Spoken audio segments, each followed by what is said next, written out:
All right, so they have just booth after booth after booth after booth. They've got this honeycomb stone. There's a guy owns some land in Provo, Utah, and it's the only place I've ever found this. It's just weird almost alien. That you put a lot, it's just, you gotta go see honeycomb stone or whatever, okay? And so, I mean, these booths were so neat. And so I kept in a mode of prayer. That was my quest, that was my goal. And I said, I got it. I know who I'm gonna talk to, and Julie's gonna show me. Julie doesn't, she's very into herself. She don't talk to strangers. It's going to take a while for her to be comfortable with somebody. I said, I know who I'm going to talk to. Is when Julie just starts chatty Cathy with a vendor or a person. You know, I knew that would be the woman at the well, you know, sign.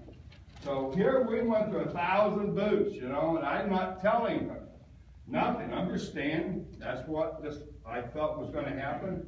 So I went to the bathroom, came out. Well, she's not here. I thought she went to the bathroom. Well, there's one booth had a wall because they had stuff on the wall. And then I saw Julie back up, and she's just talking up a storm to this vendor. I didn't know who the vendor was. Couldn't see it. I didn't waste one little bit. And I just went around. I said, you've been praying for something. And I'll tell you what you've been praying for. I said, you've been praying that you're not living to what you know you can do. And you're seeking, and you've been praying for it. She just starts crying. Right then and there. You know, she signed up that day. Signed up in the business. So, that's true. Because, Joy, how many times did you cry out for an answer? In your pain. Working 2 jobs. A lot? Yeah. Ruth? Huh? Look how beautiful you guys are. You're pretty homely when I first saw you. I'm kidding. Come on, Ruth, we're out of here. Why? How many times did you cry out in your own way for an answer? Several times. How many men are crying out coming home from work knowing when they get laid off? How many spirit of fear, how many men's heart will die in fear? 150. Walmart's closed.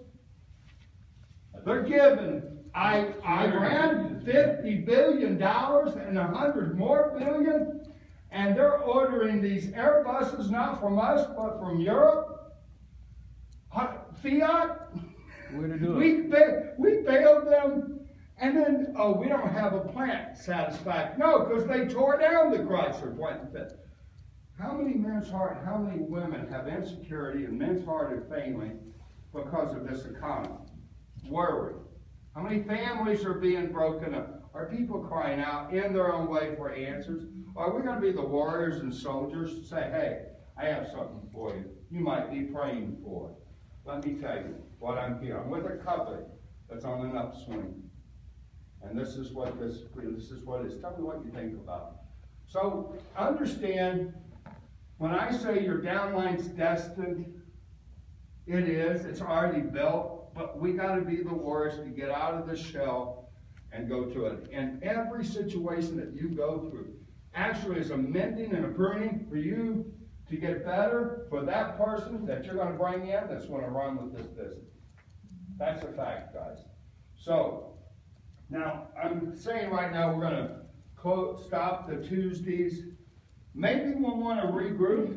That's going to be as a group call to start these Tuesdays. But if we do them again, guys, after the conference, each and every one of us making a commitment to one another. Each and every Tuesday. We're going to bring 2 more.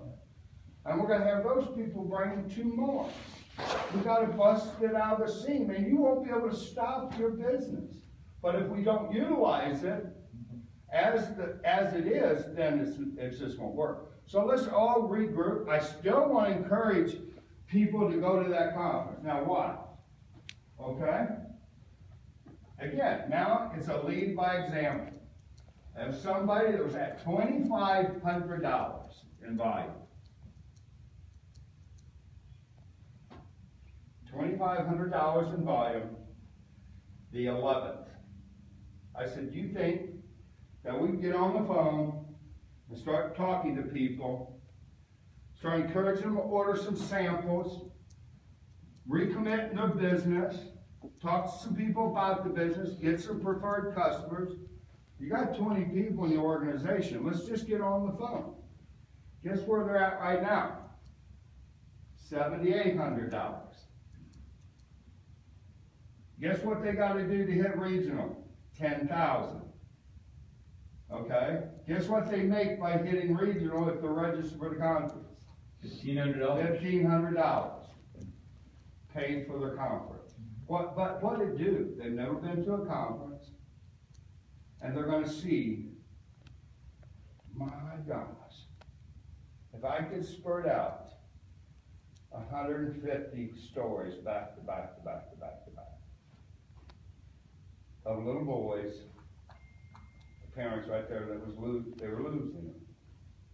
You know, if I could give you that, I would, but I can't. You know, if I could give you every one of those stories of people that have given up in their health, but if I could give you every one of those stories that people had the weight of the world, almost demonic oppression of financial obligations, no hope, that are here now. Was it easy for Mark? One other thing that I benefited from too is that I got off my gout medicine. Yeah. Okay, and so now I'm not paying for gout medicine. I'm buying Zeal. Yeah.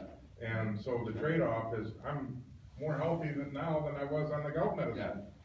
Yeah. You know, and I'm not taking the gout medicine. I'm not on any prescriptions anymore, any kind. Yeah. So all I know is, guys, sometimes if one thing in my past company is I learned what to do. I learned what to do, and because I had to. You know, I was broke every minute. Every minute was an issue. You know, and we got through it because I knew what I had. I knew I couldn't quit. And you know, little did I know, if I would have quit, the company would have went under. Once I got built and I realized I may not make it this week and this company might not be here next week, you know. But we got through it. It was a miracle. But it wasn't easy. Well, once I made it, all those bad memories were gone. And at the same time, all I could say is, look what the hand of God had built, because you could put on paper how I made it.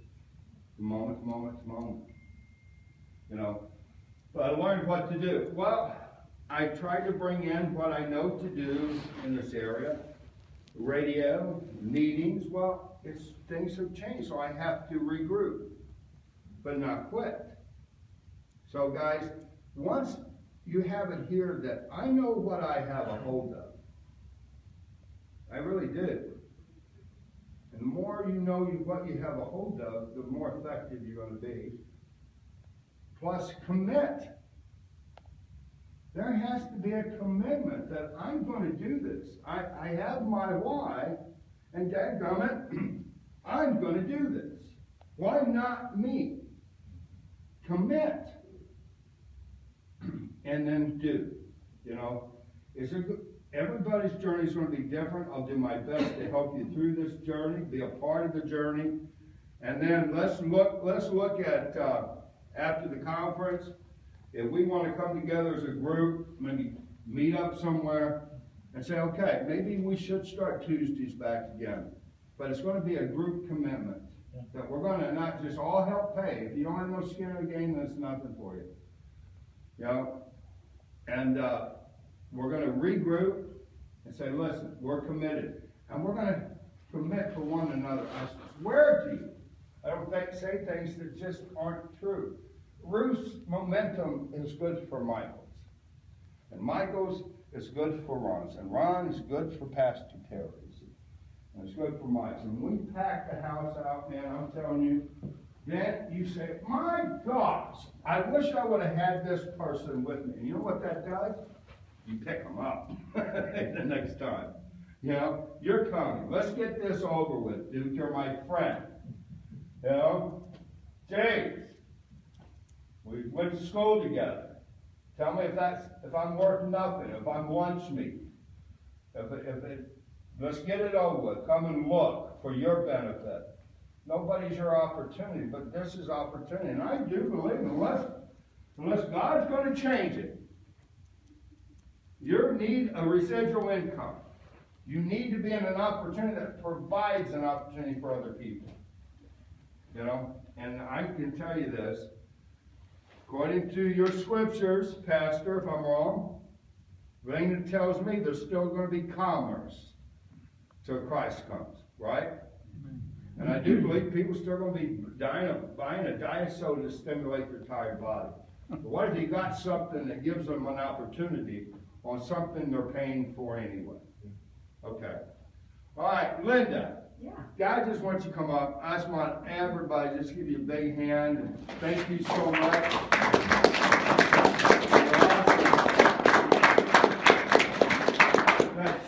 We're just goofing around now. We got salsa. That's awesome. Good, Michael. Can we get that sign? Yeah, but I'm not doing radio.